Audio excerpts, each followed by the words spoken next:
How does this work anyway? How do you do this so that it's even with the ground and everything? Are you guys doing the work or? Well, he's putting the post in. Okay. So then I'll be coming back Wednesday to build the deck on the post. Deck. So these are just the footings. And he's going to run them down as close to the ground as possible. Then I put a board up from there to put the deck on. That's how I level it out.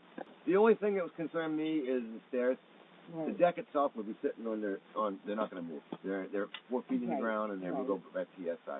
Okay. Now the stairs itself, the ground is going to may shift a half an inch between winter and summer. Right. So that's going to happen every year. Right. They don't put the stairs themselves on footings that are 4 foot below the frost. So we dig it down to the dirt, put crushed stone down, and that allows it to move a little bit.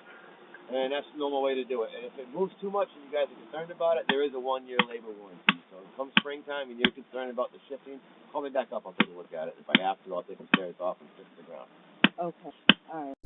So this subcontractor has on the green trailer a machine that is hydraulically driven that helps drill over 4 foot long posts into the ground. These are metal and up to a certain strength of resistance, and then they're capped with brackets to allow the wood for the deck to be built on top.